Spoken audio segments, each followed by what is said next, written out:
जिस दिन देश का प्रधानमंत्री गे हो उसी दिन मैं खुश रहूंगा। अब ये मत कहना कि ये राहुल गांधी की बात कर रहा है। बाकी हाँ, मुझे लगता है कि ये वीडियो शायद राहुल गांधी तक पहुंच चुकी है और इस वीडियो को देखने के बाद राहुल गांधी ने ऐसी ही हरकतें करना स्टार्ट भी कर दी हैं।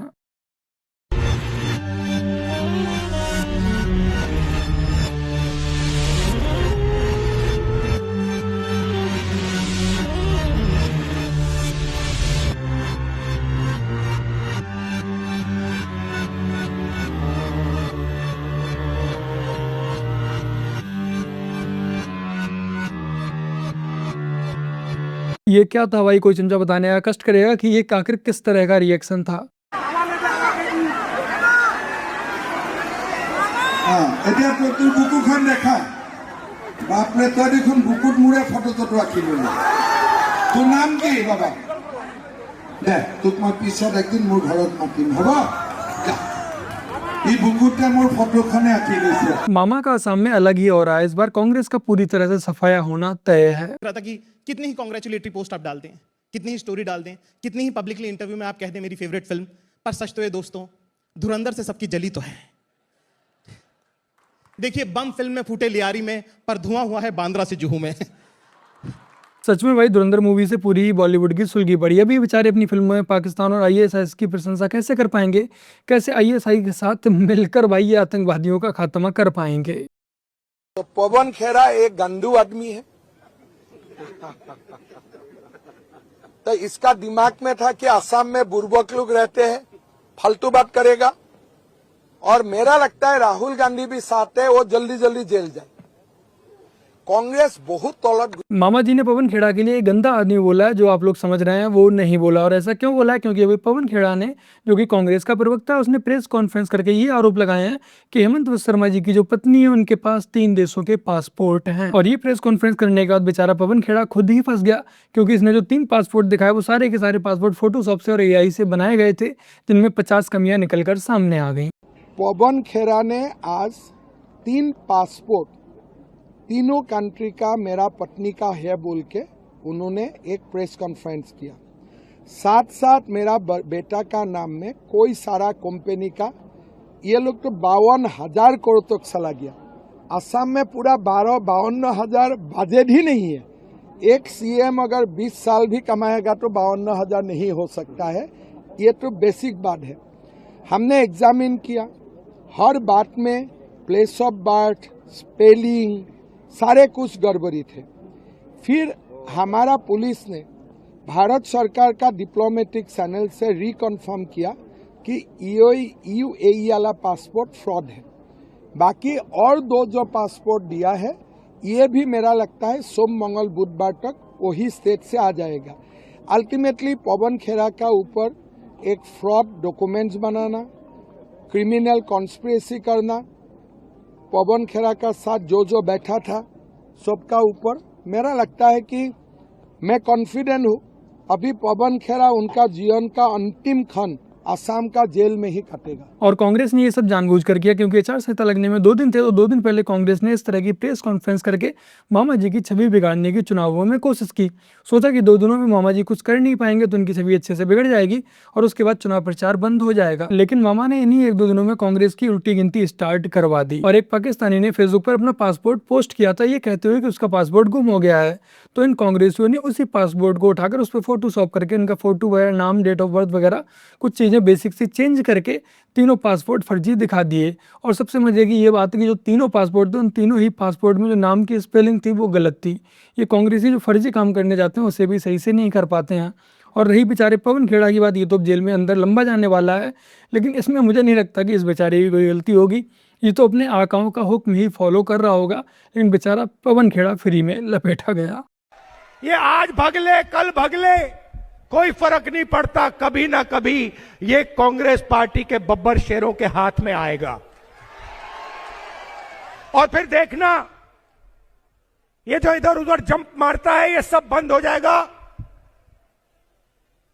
हाथ जोड़ेगा, असम की जनता से माफी मांगेगा, कांग्रेस पार्टी के नेताओं से माफी मांगेगा। मगर मैं आज ही बता रहा हूं, माफी का कोई मतलब नहीं है, कार्रवाई इस पे होगी। कानूनी कार्रवाई इस पे होगी। इसको जितना भी जंप लगाना है लगा दे, जितनी भी हरकत अभी करनी है कर ले, मगर इसको हम छोड़ेंगे नहीं।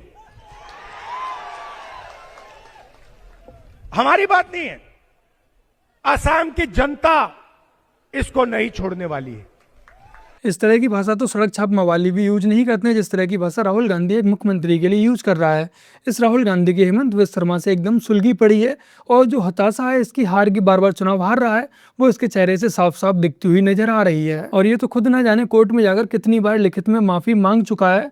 खैर, खिसियानी बिल्ली खंबा ही नोचेगी और क्या करेगी। देखो, वो मियाँ जिंदाबाद बोलेगा, हम लोग असमिया जिंदाबाद बोलेगा, चलेगा। राहुल गांधी एक पागल है, सरकार नहीं है, बोलता है मैं अरेस्ट करूंगा। एक अगर वो पागल नहीं होगा तो बोलेगा मैं अरेस्ट करूंगा। वो क्या सीएम है, वो क्या पीएम है, वो तो एक रास्ता का लोग है। तो अब तो आप भी अरेस्ट कर पाएगा, तो अभी पब्लिक भी मुझे अरेस्ट कर देगा।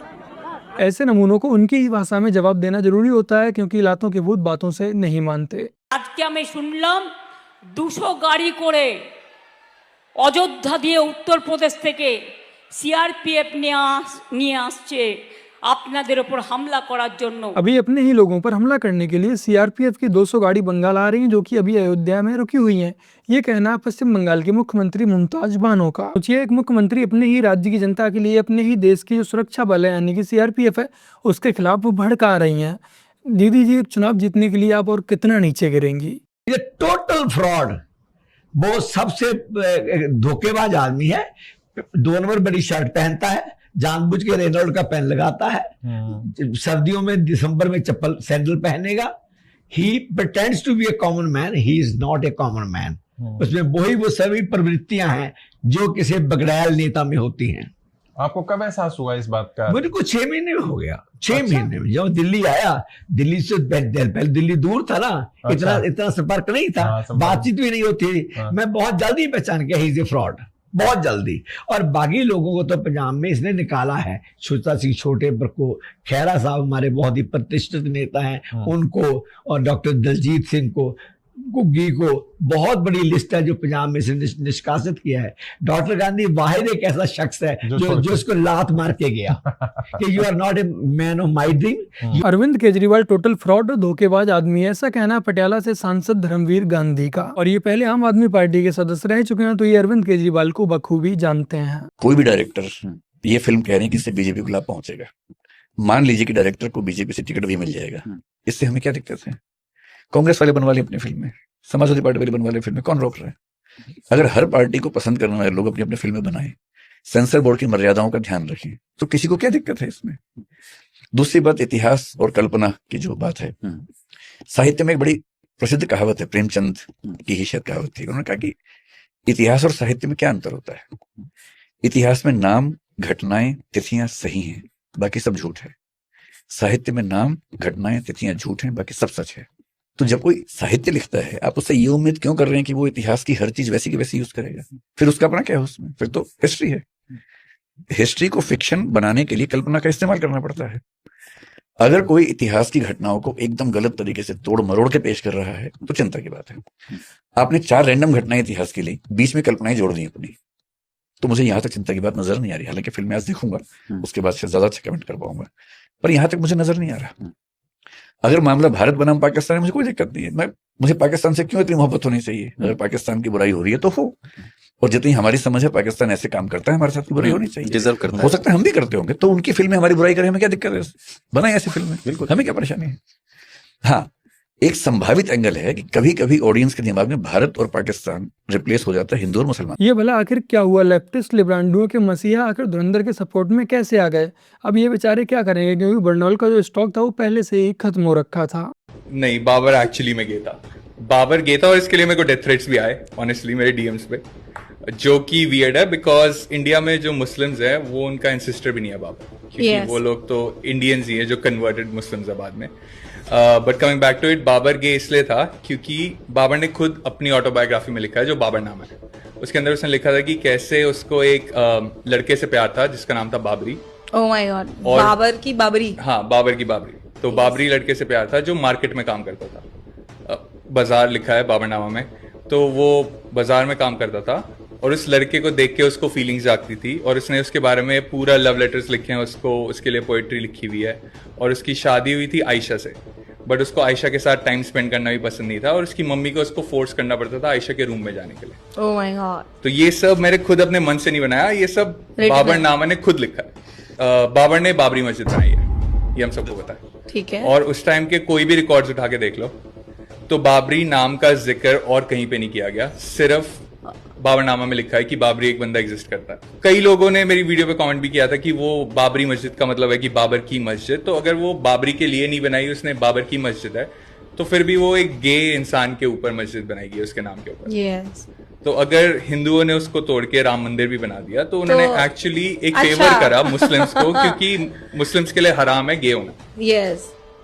लाइक उनकी कुरान में लिखा गया है कि अगर कोई गे है तो उनको दे स्टोन देम टू डेथ, पत्थर मार के। तो आई थिंक उन्होंने फेवर करा उन्हें। लो भाई, बाबर के बाबर नामे से ही फैक्ट के साथ बता दिया कि आखिर बाबर कौन था, बट उसके बावजूद भी हमारे देश में रह रही उसकी नाजायज औलादें उसे अपना बाप बनाने पर लगी हुई हैं। मुझे एक बात बताइए, क्या आपकी नजरों में पाकिस्तान की आर्मी की भी इतनी इज्जत होती है? आप बताओ, क्या पाकिस्तान की आर्मी के बारे में भी आप वैसे ही सेंटिमेंट्स रखते हैं जैसे भारतीय आर्मी के बारे में? नहीं रखते ना। लेकिन आपका बॉलीवुड आपको लगातार उसी तरफ ले जा रहा है। अब मैं पहली फिल्म का जिक्र करूंगा, वो थी फैंटम। फैंटम से एक ट्रेंड स्टार्ट हुआ। ट्रेंड क्या था? ट्रेंड ये था एक्चुअली, जो इन्होंने गदर की बात करी, कि हिंदुस्तान के अंदर ना एक चीज तो पसंद की जाती है कि भारत का लड़का हो और पाकिस्तान की लड़की हो, लेकिन हमें ना उसको अपने हिसाब से करना है। कैसे करना है? कि हिंदू या सिख लड़का नहीं होना चाहिए, वो लड़का भी मुसलमान ही होना चाहिए, तो लव स्टोरी बहुत अच्छी चलेगी। और वो जो लड़की है वो पक्का ISI की एजेंट होनी चाहिए। तो फैंटम मूवी आती है सैफ अली खान की, और मैं चारों खान के नाम आपको गिनवा दूंगा इसमें। सैफ अली खान, कैटरीना कैफ। सैफ अली खान होता है भारत का एजेंट, कैटरीना कैफ होती है पाकिस्तान की एजेंट। दोनों मिलकर के क्या कर रहे हैं? दोनों मिलकर के आतंकवाद के खिलाफ लड़ रहे हैं। भाई, पाकिस्तान का ISI जो खुद आतंकवादियों को सपोर्ट करता है, जो फंड करता है, जो ट्रेनिंग देता है, वो हमें ये सिखाया जा रहा है फिल्मों के माध्यम से हमारे बच्चों को कि वो तो आतंकवाद को समाप्त करना चाहता है। और जवान की स्टोरी, जवान जो नहीं, मैं आ रहा हूं उस पर भी आ रहा हूं। फैंटम, फिर उसके बाद में आते हैं सलमान भाई। सलमान भाई की आती है एक वो टाइगर, एक था टाइगर। टाइगर में क्या होता है? ये भारतीय एजेंट है और वो पाकिस्तानी एजेंट है। फिर आते शाहरुख खान के ऊपर। शाहरुख खान ने क्या किया?